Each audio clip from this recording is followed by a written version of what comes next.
Bueno, ahora estoy acá. Otra vez les pido disculpas si aparecen algunos ruidos de la casa, pero no hay mucha opción. Estudio de grabación no tenemos. Vamos a empezar a abordar el primer tema de la materia, que lo podemos llamar campo simbólico, capacidad simbólica. Van a escucharme a mí decirlo de una manera o de otra. Quiero mostrarles los materiales que tienen adjuntos ustedes en, la, en el Classroom, donde allí van a poder seguir algunas de las ideas que vamos a estar trabajando hoy. Acá tienen una introducción al cuadernillo con el que vamos a trabajar. Yo el cuadernillo por ahora no se los voy a pasar entero, le voy a ir pasando las partes propias de cada uno de los videos que vayamos trabajando con sus respectivos temas, así no se mezclan. Pero sí les voy a dar esta introducción que tiene que ver con un resumen de lo que venimos hablando hasta ahora respecto a cómo me interesa que abordemos los temas de la materia, las dificultades con las que nos podemos encontrar, la paciencia que debemos tener para esto y la necesidad de que, aunque esas trabas aparezcan, a partir de mi acompañamiento, el acompañamiento de sus propios compañeros y compañeras, puedan ir sobrellevándolas. Y después lo que van a encontrar es ya el contenido de la primera unidad. Contenido que, si bien está presentado a partir de varios temas, tiene como título Cultura, Sociedad y Comunicación como Producciones Humanas, y efectivamente van a encontrar allí el concepto de la capacidad humana de construir el mundo, capacidad simbólica. Ese va a ser el tema de este video, que se aborda en la primera parte de estos textos que ustedes encuentran acá. Después de ese párrafo donde se presentan los temas que se trabajan en esta primera unidad, ustedes tienen una primera aproximación y la primera mirada respecto a qué es esto del campo simbólico. Pero básicamente respecto al concepto de representación y de una idea que vamos a nombrar en varias oportunidades a lo largo de la materia, que tiene que ver con esta frase que yo tomo de un texto de un manual de comunicación, cultura y sociedad, manual que después ustedes van a leer algunas partes de ello, del mismo, de ese manual, que tiene relación con los límites que le pone a nuestra mirada del mundo, a nuestra presentación del mundo, el lenguaje. Fíjense la cita esta de el manual de comunicación, cultura y sociedad al que hago referencia, que está debajo de una cita de Benveniste, que es un lingüista conocido, que seguramente también nombre en algún momento, que dice: el lenguaje representa la forma más alta de una facultad inherente a la condición humana, la de simbolizar. O sea, que el lenguaje, nuestra manera de decir, nuestra manera de pensar a través de la palabra, el mundo en el que vivimos, la única manera de pensar, es la facultad inherente, propia de la condición de seres humanos. Esta posibilidad de crear símbolos y el lenguaje como la parte más desarrollada de esta capacidad simbólica. A partir de los grados de abstracción que tiene el lenguaje, no se preocupen si no lo entienden ahora, porque lo vamos a ir trabajando a lo largo de las clases que hagamos de manera virtual o de manera presencial. Pero la principal frase con la que me quería quedar para arrancar este tema es la de este manual, que dice: nuestro mundo encuentra sus límites allí donde termina lo que podemos decir. Pensemos esto: nuestro mundo, ¿sí? Lo que está a nuestro alrededor, la persona que tenés al lado, los objetos que tocas, la ropa que te pones, lo que forma parte de nosotros cotidianamente, encuentra sus límites allí donde termina lo que podemos decir. ¿Dónde termina lo que podemos decir? Esto es, ¿podemos ver, razonar y pensar algo que no podemos nombrar? ¿Lo pensaron alguna vez? ¿Pensaron alguna vez que no podemos pensar sin palabras? Porque en definitiva, ¿qué son las palabras? Son la representación de ese mundo que nos rodea, de nuestro mundo, como dice el texto. Nuestro mundo encuentra sus límites allí donde termina lo que podemos decir. Estamos hablando de una capacidad nuestra de separarnos de ese mundo y decirlo y nombrarlo. ¿Sí? Esto es, por ejemplo, vamos a ver, tenía una imagen por acá que me interesaba que ustedes vean. ¿Qué es esta imagen? Claro está, es un árbol, no hay dudas de ello. Bien, es un árbol. Ahora, este árbol que te muestro acá, ¿sí? Es un árbol que lo nombramos como tal, igual que este árbol. ¿O acaso a los dos no lo nombramos como árbol? Ahora, este árbol y el anterior, ¿son iguales a este otro árbol? ¿O a este árbol?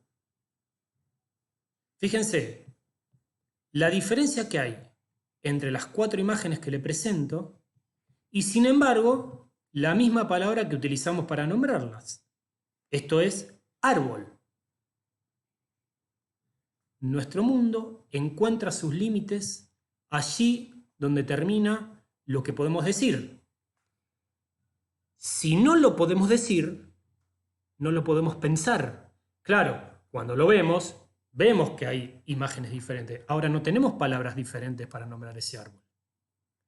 A todos esos árboles los llamamos con el mismo símbolo, pero está lingüístico.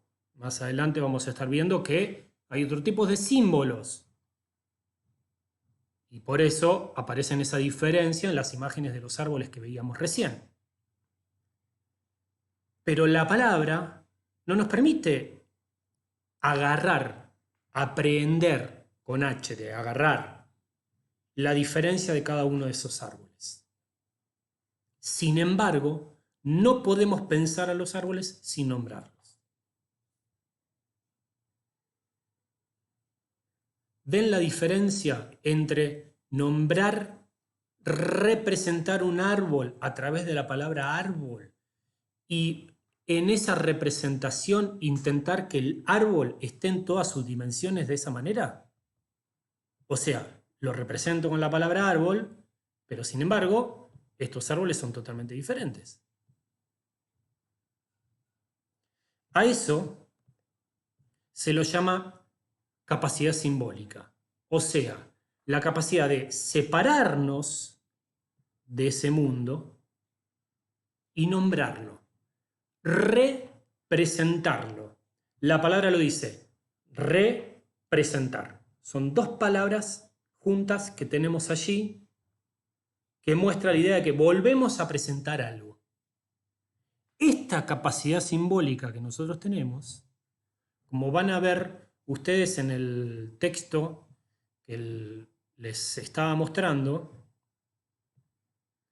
esta capacidad simbólica es una capacidad simbólica que nos diferencia de los otros seres vivos con los que nos encontramos. ¿Sí? Uno de los textos que ustedes van a tener acá, ustedes ven ahí unas mesas que tiene que ver con el ejemplo este de los árboles. Esto aparece ahí en las mesas mismas. Fíjense en las mesas, como también con la palabra mesa puedo representar a todas esas mesas cuando en realidad son todas mesas diferentes. Dentro de los textos que le voy a dar, tienen uno que lleva este nombre, con el que después les voy a decir la actividad que van a realizar. El hombre creador de símbolos. El lenguaje inclusivo no estaba presente en el momento en que se realizó este manual y el hombre aparece en términos genéricos. Ahí tenemos también, perdón que abra tantos paréntesis a riesgo de confundirlos un poco, pero para ajustar los conceptos, ahí tenemos también otro ejemplo de nuestro mundo encuentra sus límites allí donde termina lo que podemos decir. ¿Qué pasaba en el mundo cuando no podríamos nombrar en el lenguaje el género femenino?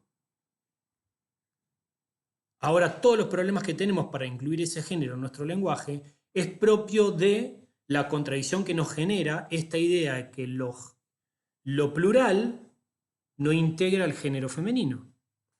Si yo digo los hombres, cuando antes abarcaba todo el universo que conformaba la humanidad, no estaba nombrando a las mujeres. ¿Y por qué no nombraba a las mujeres? Bueno, evidentemente porque no eran consideradas con el mismo estatuto de ser humano que luego con el tiempo y a partir de las luchas que las propias mujeres y su organización tuvieron, lograron tener. Esto es, lograron ese reconocimiento. A partir de ese reconocimiento y a partir de la visibilización de que también son seres humanos, esto que parece una verdad tan clara hoy, hace 100 años no lo era tan así, se discutía si era más o menos humana la mujer que los hombres. En ese momento, como se consideraba que era menos humana, incluso se sostenían con teorías científicas de esa manera, no se las nombraba como tales. Ahora se las empieza a nombrar, porque nombrar es lo que nos diferencia como seres humanos de los otros seres vivos. Y es precisamente esto, la diferencia que nos distancia de los otros seres vivos con los que compartimos el planeta, es lo que se desarrolla en este texto que tienen aquí, que lleva como título El hombre creador de símbolos. Allí van a encontrar que la diferencia que hay entre los seres humanos y los animales para satisfacer sus necesidades es el campo simbólico. Nosotros recibimos una necesidad, percibimos, una necesidad por parte de nuestro cuerpo y a partir de ahí pensamos qué representa esa necesidad, qué es lo que necesitamos, si necesitamos agua, si necesitamos ir al baño, si necesitamos comer, qué nos gustaría comer. Le damos palabra a esa necesidad, o sea, utilizamos nuestro campo simbólico y después actuamos, algo que no hacen los animales. Los animales sienten la necesidad y actúan inmediatamente. No tienen la mediación entre la necesidad y la acción del campo simbólico. Bueno, pero esto lo van a leer ustedes en ese texto. Yo después les voy a dejar unas preguntas como actividad para que respondan a partir de la lectura del mismo. Antes de terminar, porque ya me estoy extendiendo más de lo que pensaba, quería que pensemos en una característica fundamental del campo simbólico, que va a ser parte de la clase que vamos a tener el próximo martes. 3, que tiene que ver con la capacidad de abstraer. Esto es, nosotros podemos simbolizar, podemos representar el mundo, representar, volver a presentarlo, porque tenemos algo que los otros seres vivos con los que compartimos este planeta no tienen. ¿Qué es ese algo? La capacidad de abstraer. ¿Y qué es la capacidad de abstraer? Algo que yo les pregunto permanentemente y siempre es tema de los exámenes de la materia. ¿Qué es la capacidad de abstraer? La capacidad de generalizar. Del ver un objeto, como el que veíamos antes, las mesas, por ejemplo, y tener la capacidad de generalizar qué características principales tiene un objeto como estas mesas. Esto es, si yo me fijo qué tienen en común todas estas mesas, está claro que tienen una tabla, más allá de que sean de colores diferentes, alguna redonda, otra rectangular, que la rectangular dos tengan ángulos de 90 grados y otras tenga ángulos redondeados. La característica principal que me permite a mí nombrar a todos estos objetos como mesa tiene que ver con la tabla y las cuatro patas. Supongo que estarán de acuerdo. ¿Sí? No hay otra diferencia fundamental. Tengo la capacidad de generalizar, de abstraerme de estos objetos mismos que veo aquí y pensar en las características fundamentales que los caracterizan, a los cuatro. Y por eso puedo nombrar estos cuatro como mesa, los puedo simbolizar de esa manera. E incluso si yo viese una de estas mesas, me separaría de alguna de ellas y viese una de estas mesas, a ver si lo puedo lograr. No, bueno, hay algunos temas técnicos que me cuesta manejarlo en este momento, pero a ver ahora me parece que sí, a ver si lo puedo lograr, ahí está. Miren si tomamos solo esta mesa, ¿sí? Pongámosle que tomamos solo esta mesa. Yo veo este objeto, aunque sea redonda, y lo nombro como mesa. Le pongo el mismo símbolo que le puedo poner a esta mesa. ¿Me siguen? ¿Qué significa esto? Que si yo nombro a esta mesa con la palabra mesa, puedo nombrar también con la palabra mesa a esta otra mesa. Y con esta mesa nombrar a todo el universo de mesas que hay en el mundo que me rodea. Por eso tengo la capacidad de abstraer. Si yo no pudiese abstraer, no podría nombrar de la misma manera a esta mesa y a esta mesa. Si no pudiese generalizar, tendría que tener nombre distinto y no decir mesa redonda y mesa cuadrada, sino directamente un nombre diferente. Mesa Mose. Invento ahora, se me ocurre. Nombrando de que Mose es una mesa cuadrada y mesa una mesa redonda. Pero sin embargo, en nuestro universo de generalización, a partir de lo que significa la mesa como objeto y para qué utilizo la mesa, que es simplemente para apoyar algo, es cuatro patas y una tabla arriba que me permite apoyar ese algo. Entonces los puedo nombrar de la misma manera. Pensando así, el campo simbólico, es que nosotros podemos pensar también, a ver si no puedo arreglar el desarreglo que tuve aquí. Sepan disculpar la desprolijidad, ya iré de a poco mejorando todo esto, ya que muchos docentes estamos aprendiendo a hacer cosas que nunca hicimos. ¿Sí?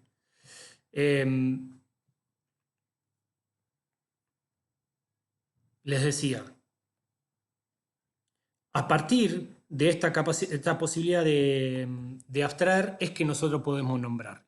Y como podemos nombrar, podemos separarnos del mundo y elaborar algo por separado. ¿Cómo planifica una casa un arquitecto?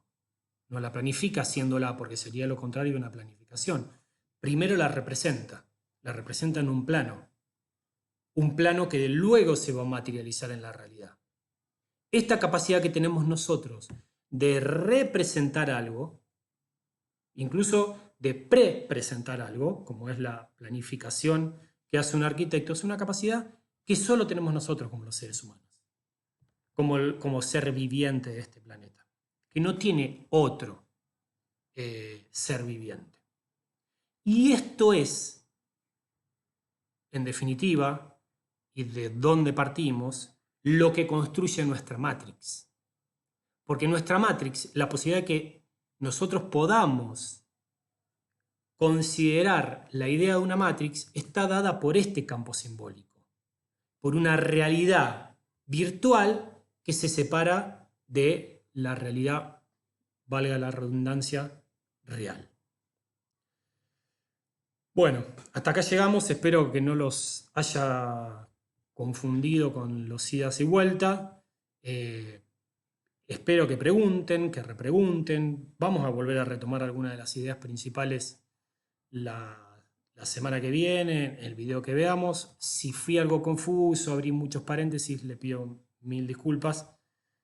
Son los problemas que uno tiene de estar acostumbrado a dialogar con ustedes frente a una clase y ahora estar mirando la cámara de una computadora, imaginándose qué están diciendo sus cabezas en estos momentos, más aún ni siquiera habiéndolos visto una vez dentro de un aula, ni siquiera haber charlado. Así que espero devoluciones, espero que haya más de un 25% de ustedes que vean la totalidad de estos videos.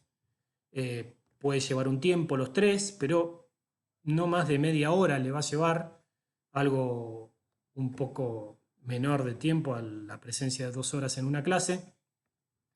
Así que a partir de la visualización de los videos, de escuchar, de los apuntes que puedan ir tomando, de las anotaciones que se hagan, de las preguntas que puedan ir a hacerse mediante, a partir de las cosas que voy diciendo, me las envían y las puedo retomar al comienzo del video de la siguiente clase. Bueno, como verán, aún estoy aprendiendo a manejar este tipo de bichitos que nos ayudan a comunicarnos. De a poco vamos a ir mejorándolo. Ahora sí, cierro. Como actividad, ¿qué les va a quedar a ustedes? Para el próximo martes yo les voy a poner en el Classroom un trabajo con cuestionario. ¿En qué consiste? Bueno, les voy a presentar el texto al que hacía referencia recién, ese texto del... a ver si lo puedo ver. El texto del campo simbólico, ¿sí? El texto donde se nombraban todos estos conceptos que estábamos viendo, el hombre creador de símbolos, y ustedes van a leer ese texto, que son unas 4 o 5 paginitas bastante cortas porque tienen muchas imágenes, y van a responder un cuestionario. Esa es la única actividad que tienen que hacer para el próximo, la próxima clase. Así que nos estamos viendo. A ver si nos podemos ver. Sí, ahí nos podemos ver. Nos estamos viendo el martes que viene. Espero que esto no haya sido demasiado para ustedes como lo fue para mí. Y ya les digo, pregunten, repregunten, hagan y tengan paciencia. Si no entendieron nada, de a poquito lo van a hacer. No se preocupen. No es la última clase sobre la que vamos a hablar de estos temas. Es una primera aproximación. Así que hasta el próximo video.